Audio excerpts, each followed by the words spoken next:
listening to the IELTS podcast. Learn from tutors and ex-examiners who are masters of IELTS preparation.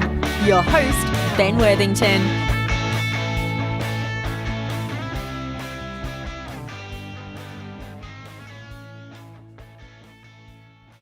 Hello there, IELTS students.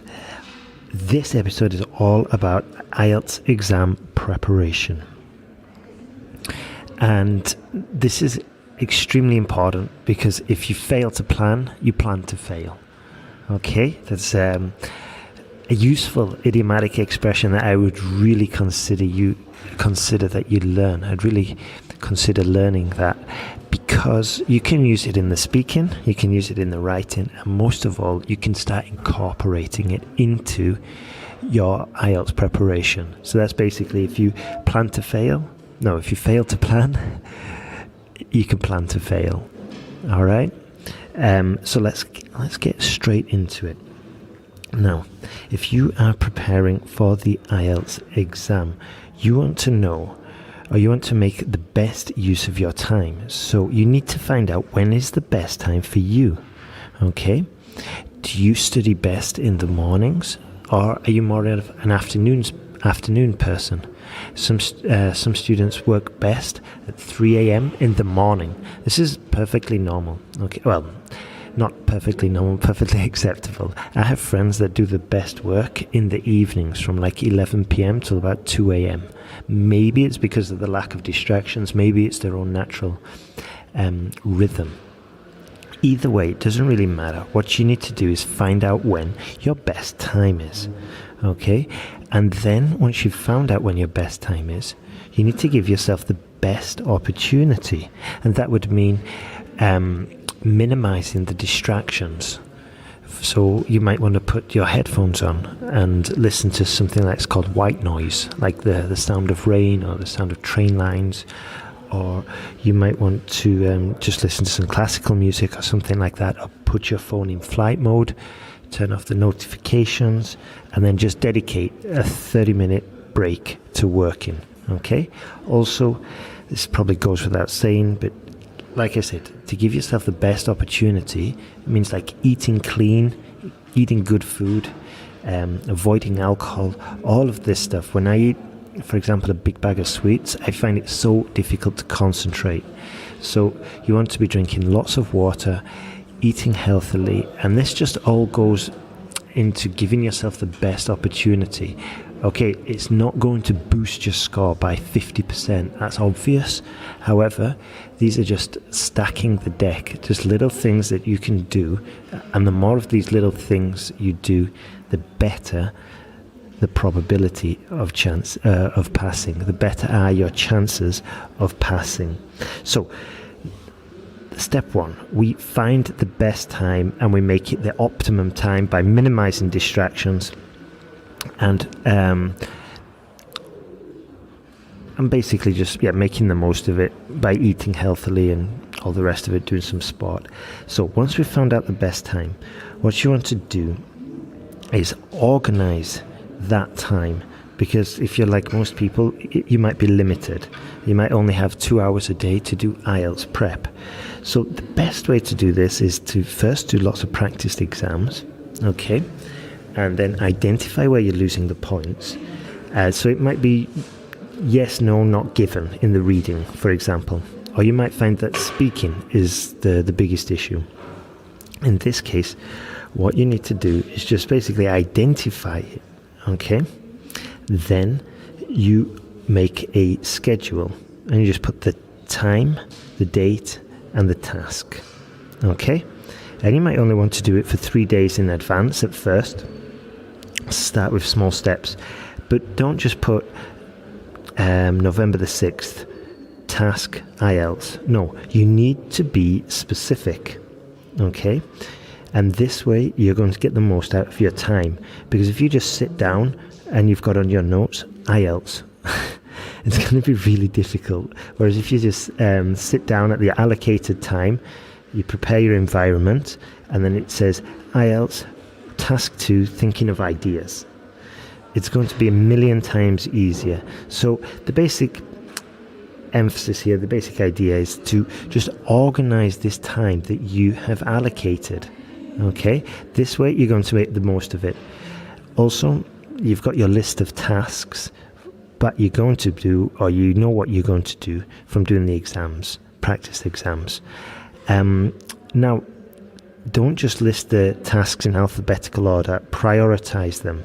Okay, if you know you've got a serious issue with articles in grammar, for example, which is really common, then what you want to do is just put that on your task. That needs to be your number one task, and you might decide to dedicate 8 hours and then do a test and just review and measure your progress.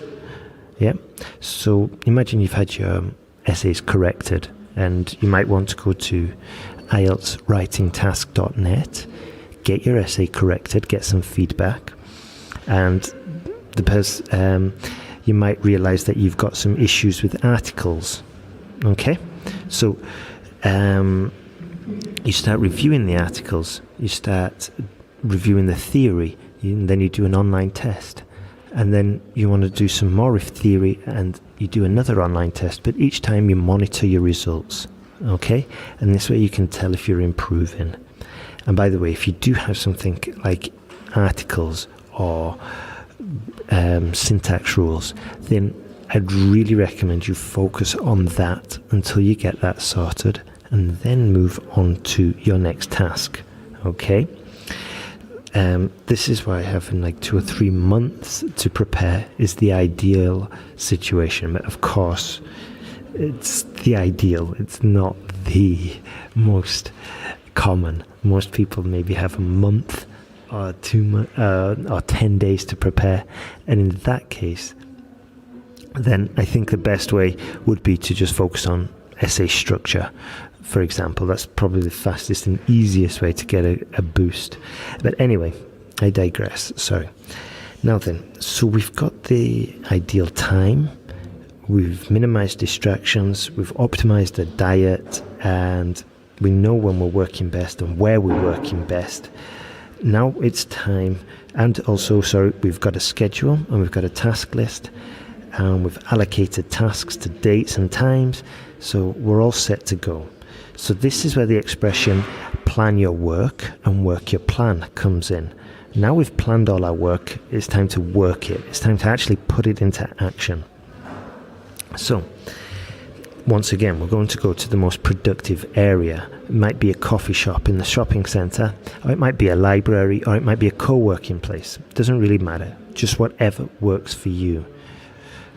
Recently, by the way, I've been just jumping on the metro, jumping on the subway, and riding up and down all the length of the metro, just reading my book. And that's been really, really helpful for me, because I get so scatty. I get distracted incredibly easy. But I just put my headphones on and just sit there, read the book, and that works an absolute treat for me. Okay, but like I said, everybody's different, and you need to find out what works for you. So, next thing, execution. This is what I just said. Plan your work and work your plan. So you will find a good place. Now, if we've got the list of stuff we want to do, of the tasks, of certain areas that we want to get through, the best way, okay, for example, we've already put it into the most serious, and maybe we've got 3 extremely serious issues we want to get through. The best way to do this is to use a theory called Eat That Frog. I think this comes from Brian Tracy, I can't remember.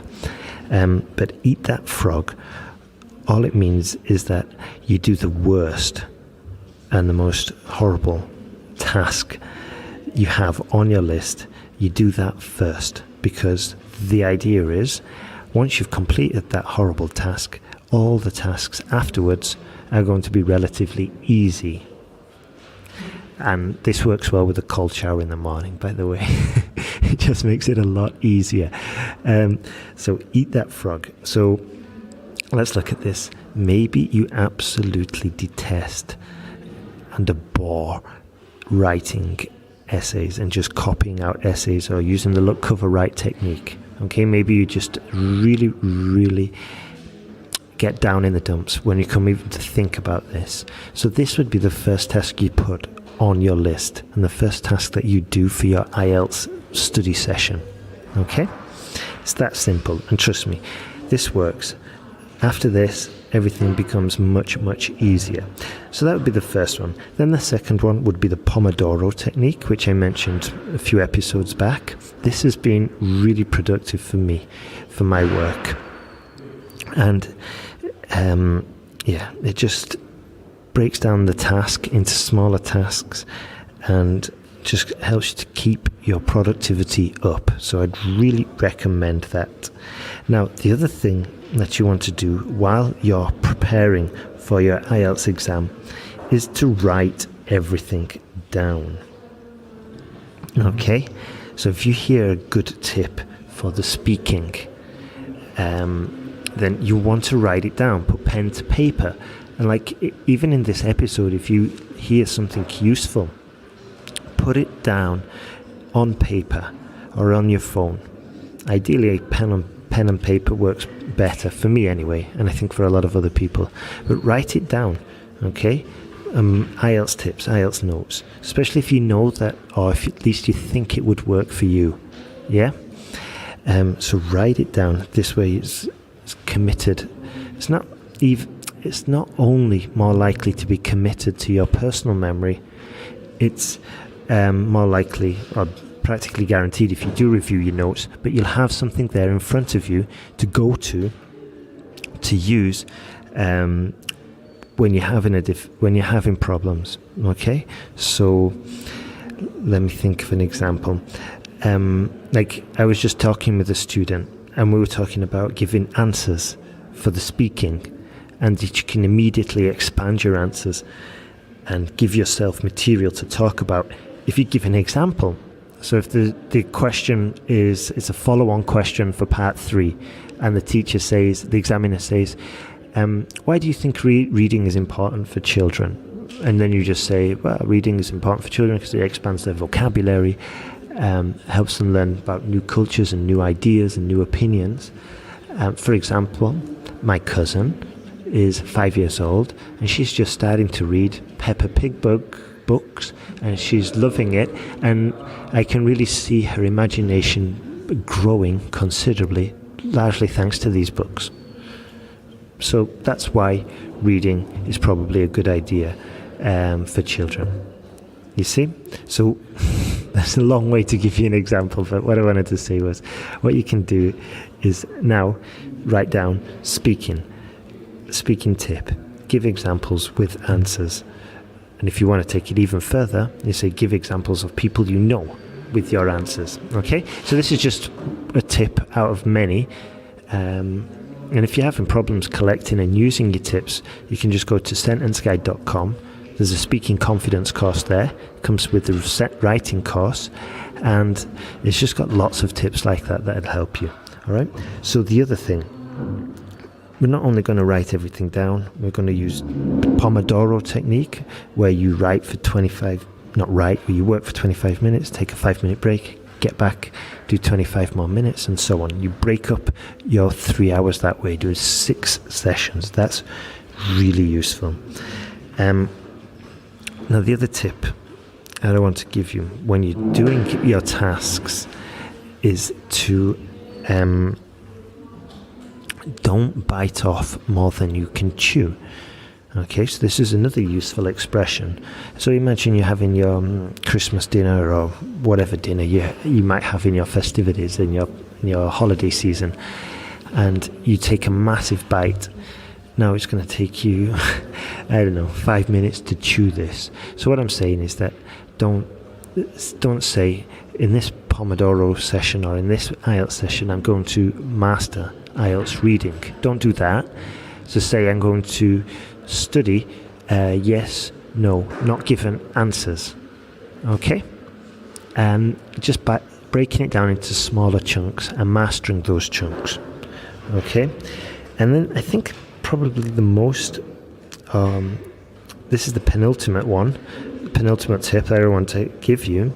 But what's really important, and I said it before, is that find out what works for you. And if you've got no idea what works for you, it's because you haven't been doing any work. Quite simply. All right? I don't want to be rude, but if you've got no idea, then you really need to start working, start doing more stuff. And if you find that, okay, I've been in this coffee shop for 2 hours and I've got nothing done, well, then working in a coffee shop doesn't work. Whereas if you go to the library on a Sunday morning and you're just absolutely steaming away, then just write it down. Okay, library, Sunday morning, 9 a.m., 11 a.m., amazing work session. Okay? And then you want to start using that session and planning for that session next week. Or even better, try working Monday 9 till 11 on your IELTS prep if you know that time's good for you. Okay? And this goes back to, again, what I was saying before about the diet. You know, I find that if I have a strong coffee in the morning and I do some sport in the morning, then between like 9 o'clock and 12, I'm just an absolute machine and I can just do so much more work. Whereas around 2 o'clock, I want to go to sleep and I want to have a snooze and I want to go onto YouTube and watch cat videos, for example. Okay? So I know that I'm not going to schedule any work for 2 p.m. in the afternoon, but I know this because I've been doing this for a while and I've been monitoring and I've become aware of when I need to push myself, or when I don't need to push myself, and what time's good to allocate for work. Okay? So basically find out what works for you. Then, last tip I want to give you, the last bit of advice, is power lists. Okay? You know, your power list, well, you can call it a power list. I usually call it an error list. And that's more related to your essay writing. But you can use this for other areas of the exam. And it's just like your list. You don't take it into the exam. You try and memorize it. But if you know that you're losing points on articles, again, then you're going to check your essay for articles and for correct usage once you've finished writing it. But for example, also imagine that in the speaking, you always forget to give answers. You always forget to give examples of your answers. Well, in this case, on your power list, you're going to put in capital letters, give examples of a person I know for the speaking. Okay? That's what you're going to do on your power list. On the reading, for example, for your reading notes, you might say, attempt every question regardless of knowledge behind it, okay? Because you don't lose any points for incorrect answers. So you might as well just give it a shot, all right? So that's roughly, and I'll just give you a quick summary, okay? So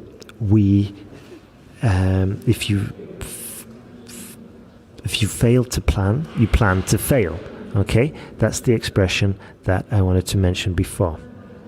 And this basically goes back to, first of all, we're going to recognize and identify where is the best time to work and when is the best time to work for ourselves personally. We're going to give ourselves the best opportunity, no distractions, no alcohol, no rubbish food, and we're going to make the most of this time. Then we're going to organize it. We're going to make a list of scheduled time, allocated time for this preparation, and then the task. And we're going to be specific in that task, and we're going to prioritize the tasks as well. Okay?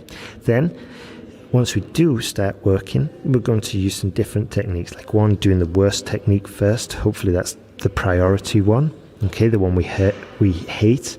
There's probably a good correlation there that if we hate it and it's the most important, if it's the most important and we hate it, definitely get it out of the way first. Then we're going to break our time up. We're going to write everything down. We're not going to overestimate. And then we're just, like I said a million times before, find what works for you and find it through experimentation, because everybody's different. Okay, that's all for this podcast. Hopefully you were writing things down. Hopefully you've already modified your error list or your power list, whatever you want to call it. And if you still want some help, if you still want some guidance, you can check out sentenceguide.com. That's my online course, or you can get your essays corrected at IELTSwritingtask.net. That's my essay correction site as well. or you can just go to IELTS Podcast, check out the new theme, the new website, have a look, have a browse around, and email me suggestions or email me for help. Okay, have a great day and good luck for your IELTS prep. All the best.